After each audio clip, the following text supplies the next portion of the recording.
پاکستان میں صرف نام کی ڈیموکریسی، جمہوریت نظام مین ڈیموکریٹک سسٹم، لیکن پاکستان ایک ڈکٹیٹرشپ سسٹم پر چلتا ہے۔ لیکن کیا ہے ڈیموکریسی اور کیا ہے ڈکٹیٹرشپ، اور کیا ہوتا ہے اس ملک کے ساتھ جب اس میں ڈکٹیٹرشپ سسٹم آتا ہے؟ تو آئیے جانتے ہیں اس ویڈیو میں۔ دوستو، ویڈیو کو کنٹینیو کرنے سے پہلے آپ سے ریکویسٹ ہے کہ اگر آپ اس چینل پر نئے ہو تو پلیز ہمارے اس چینل کو سبسکرائب کریں۔ آخر جمہوریت یعنی ڈیموکریسی کیا ہے؟ دیکھیے، ایک اسٹیٹ کو چلانے کے لیے بیسک نیڈ گورنمنٹ کی ہوتی ہے، اور گورنمنٹ مختلف قسم کے ہوتے ہیں، جس میں ڈیموکریسی بھی ایک گورنمنٹ کی قسم ہے۔ ڈیموکریٹک سسٹم میں عام لوگ یعنی پبلک انڈیپینڈنٹلی ایک پارٹی کے لیڈر کو چنتے ہیں، ووٹ دیتے ہیں، اور اس کو پرائم منسٹر یعنی ملک چلانے کی ذمہ داری سونپی جاتی ہے۔ بہت سمپل ہے وہ سسٹم جس میں پاور عام لوگوں کے ہاتھ میں ہو، اور الیکشن کے تھرو عوام کی میجارٹی کے ساتھ ایک لیڈر اپنی پارٹی کے ساتھ آتا ہے اور اس اسٹیٹ میں گورنمنٹ قائم کرتا ہے۔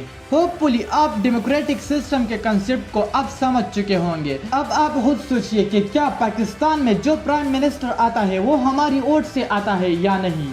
لیکن پاکستان میں 2020 سے لے کر 2024 تک جو حالات واقعات گزرے، آپ سب لوگ اب اچھے سے سمجھ چکے ہوں گے کہ ہمارا پرائم منسٹر کیسے آتا ہے۔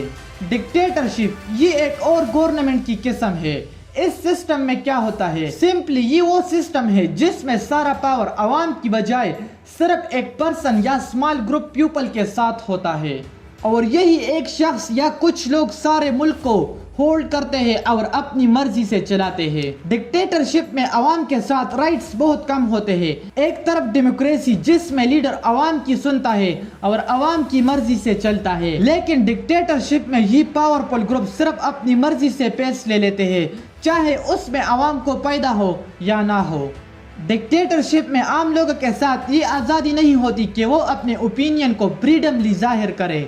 ڈکٹیٹرشپ گورنمنٹ کبھی بھی عوام کے رائے سے نہیں بدلتی، اور عوام کو وہی رولز فالو کرنے پڑتے ہیں جو یہ پاورفل لوگ بناتے ہیں، چاہے اسے عوام لائک کرے یا نہیں، اس سے کوئی فرق نہیں پڑتا۔ تو دوستو، جب ایک ملک میں ڈکٹیٹرشپ یا مارشل لا لگتا ہے تو وہ کنٹری بہت سے پرابلم کو فیس کرتا ہے، جس میں وائلیشن آف ہیومن رائٹس آتا ہے۔ اس سسٹم میں اپنی منمانی سے بنا ثبوتوں کی وجہ سے لوگوں کو اریسٹ کیا جاتا ہے، قتل کیا جاتا ہے، اور ان لوگوں کو دبایا جاتا ہے جو اس سسٹم کے اگینسٹ کھڑے ہوتے ہیں۔ ڈکٹیٹرشپ ایک ملک کی اکانومی کو بہت زیادہ افیکٹ کرتا ہے، اس ملک کے اکانومی کو تباہی کی طرف لے جاتا ہے۔ ڈکٹیٹرشپ کی وجہ سے ایک کنٹری کرپشن، کرونزم، فیورٹزم جیسے چیزوں کا شکار ہو جاتا ہے، اور اسی طرح وہ ملک ایک انسٹیبلٹی کی طرف جاتا ہے، اور ایسی کنٹریز اکثر پبلک پروٹیسٹ کا سامنا بہت کرتی ہے، کیونکہ لوگوں کے رائٹس کا وائلیشن ہوتا ہے اور وہ لوگ اپنی رائٹس کے لیے کھڑے ہوتے ہیں۔ اسی طرح اس ملک میں آپ کو پروٹیسٹ بہت زیادہ ملیں گے، جس سے بھی اکانومی بہت زیادہ افیکٹ ہوتی ہے۔